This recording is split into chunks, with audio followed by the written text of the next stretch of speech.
Okie dokie. So, here we go. It is a little bit later than usual. I seem to be saying that almost every week now. It's 1 o'clock, Time Out Tuesday. It's episode 84. And, I kind of titled this thing Self-Serving Video Alert. I don't usually use Time Out Tuesday to promote the school or our programs, other than maybe at the end just announcing, kind of what stuff we have going on during the week. And I'm not entirely doing that this week either, but I just wanted to, be transparent that obviously there's going to be some self-serving element to what I'm talking about today. So this past weekend, we had our 90-minute, no-nonsense self-defense class, and we had 7 ladies attend that class. 6 of them were, actually 5 of them were on their way to going to college.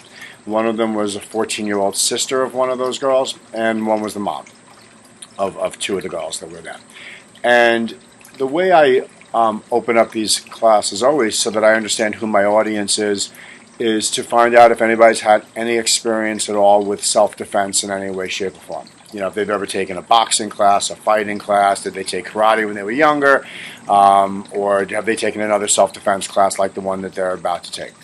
And unanimously in this class, as is almost the case of every other class that I've taught, and we've been doing this self-defense program now for several years, different iterations of it, whether it was a 2-day program, a 3-hour kind of boot camp session, or in this case, the 90-minute, no-nonsense, $1 a minute self-defense course.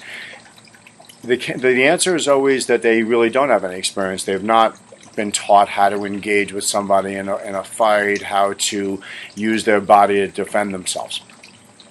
And I digested that as I do with every, class I teach, and we just move on and start teaching the coursework. And then, by the end of the course, regardless of the program, because we squeeze an awful lot of stuff into this class, and we make sure that it's incredibly simple. If it's not simple, there's no way of teaching something to somebody that's going to actually stick with them for even 5 minutes after they leave. My goal is to make sure that they absolutely learn something that they can take with them and walk out the door and use if they really had to, provided that they actually keep it in their mind and practice it over time.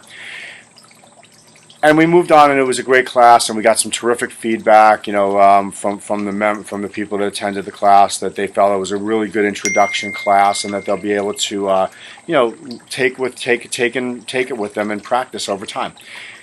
And I started thinking about it more over the weekend, though, about how interesting it is that we teach our kids all kinds of self-defense over time, right? We teach that big, gigantic thing, almost just flew into my face, I guess. Sorry, excuse me, I had like a giant moth or something hit me in the face practically. We teach our kids fire safety. We take them to self-defense, to swimming classes. We take them to Safety Town. We do all kinds of things. We teach them to buckle in when they're in a seatbelt. We teach them not to, engage with strangers, right? Not to get into a van with some creepy guy who's offering them candy or needs help, finding their dog or some other crazy thing. We teach them all these things that are essentially self-defense, but the vast majority of people don't really take their kids into a self-defense program to specifically teach them how to handle themselves should things get physical, or how to recognize that things are about to get physical and how to try to avoid those confrontations.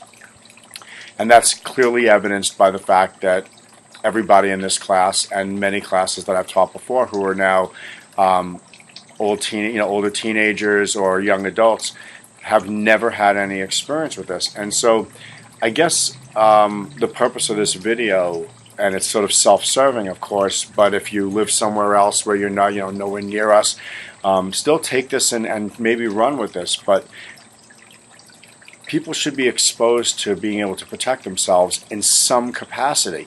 And if they're not going to commit to some long-term, ongoing, traditional martial arts program or even a more modern self-defense program, then they're making a big mistake, because in the event that something really happens, they're going to be 100% unprepared. any kind of training is better than no training at all.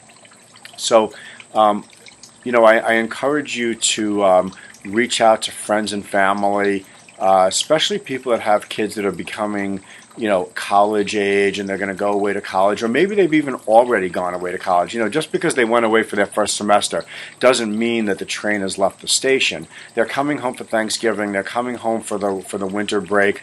We offer self-defense courses all the time that people can take, 90-minute or 3-hour sessions, private sessions, whatever someone wants to do, we'll find a way to teach it to them, because we really want to, spread this information to as many people as we possibly can.